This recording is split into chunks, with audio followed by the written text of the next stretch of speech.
target, but it's getting harder. I think the thing with that is as well, people are kind of set in their ways. They don't really want to get on with new technology, and it's actually it's like developing too fast for some people who aren't up to speed with it anyway. Yeah. So bringing new technology, some people here don't want to hear about it.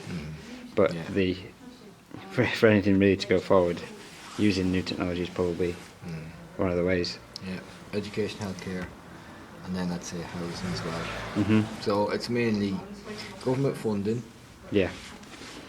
Local services, so that includes transport, education, healthcare. Yeah. And then housing and jobs. Yeah, so that's kind of what the outcomes we've been seeing. That's what's come out so far. Would you say it's to do with any of them in particular that is affordability? More so.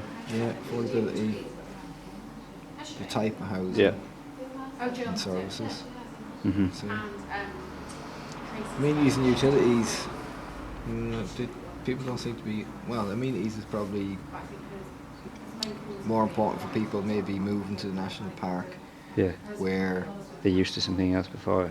Or it's either a retirement home for them, or it's a second home, and they're more interested in the amenities. But in terms of people who are working, who are in the local communities, either inside or outside the park, they're more interested in, okay, can I actually afford to buy a house?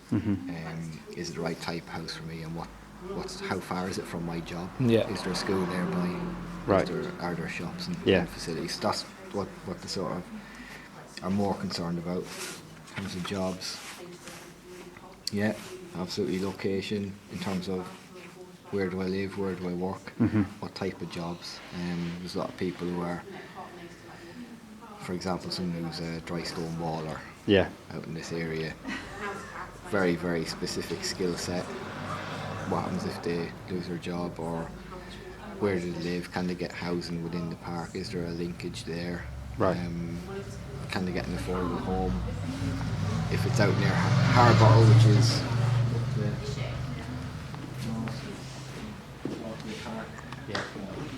broadly, I think there's someone who wanted to get an affordable home just outside the national park here. But the county council said, no, you can't have a house here. You'll have to go and live in Rothbury. Right. Even though most of the work was up around there. So it's big commute then. Yeah. It's cost of fuel, cost of transport. Exactly. But they will get an affordable home, but it'll be here. It's not that far, but in relative terms, they would rather have one here. And then it's like agricultural workers and tenanted farmers. Say their tenancy ends, or the landowner says, right, we're not doing that. I'm gonna change all the forestry. Yeah. And start planting all these trees. So sorry mate, but you have to go now. And they go, okay, where am I going to go? It's all like knock-on effects. Yeah, because sometimes if you're a tenanted farmer or you're working as a labourer on a farm, you might have a house, but it's tied to the job. And if you lose lose the house as well. So they have to either find employment somewhere else locally if they want to stay around there, so their kids are in the local school or whatever, or they're going to have to just move somewhere else. So it's like, how do we sort of accommodate that? How can we have affordable housing if we can't?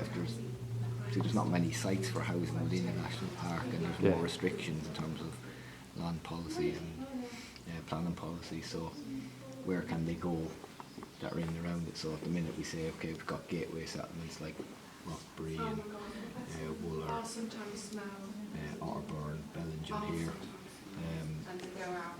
places like Hawk Whistle. That seems a bit far, but places like that.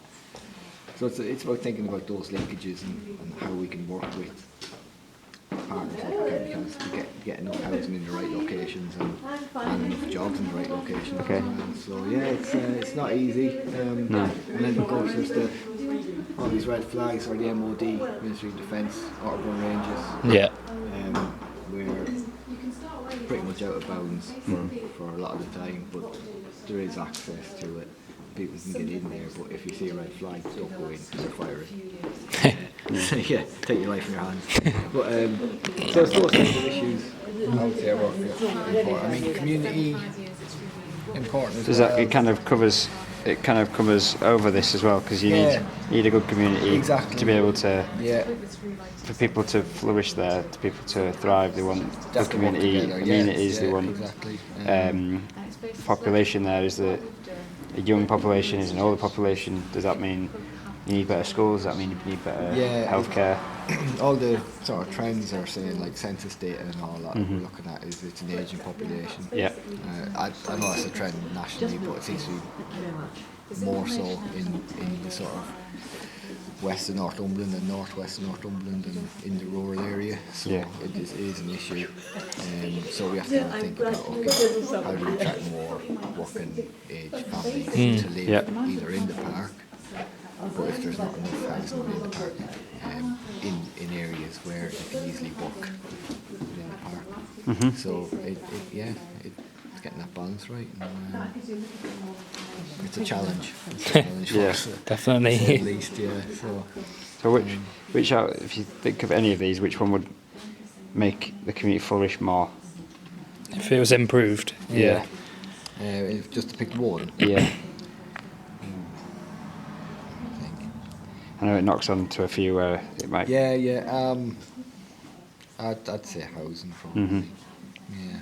I think that's come up every time. Yeah, we were talking to a guy in the shop down there, and he was saying, obviously, he made a good point about the mortgages, didn't he? Because he's saying if young people come out of school straight into a labour-intensive job, then they struggle to be able to afford a mortgage, which means in turn means they can't get a house themselves. Yeah. And it's just a knock-on effect. And how does someone save for a deposit? I mean, 30. it's hard. It's very hard. It says if he's saving, I think he said if you save 30,000 for his mortgage, you may as well save for another 2 years and buy the house outright. I know. It is. Yeah, it's crazy. Yeah. I mean, you guys are going to find it hard coming out of university. Yeah. Yeah. I tell you. Yeah. You're All up right. against it, lads, but you got to keep going. Hopefully we be all right. hopefully knock the nail on the head on this and we get a good. We'll just move to Well, that's the rural. first thing. Get good degree. And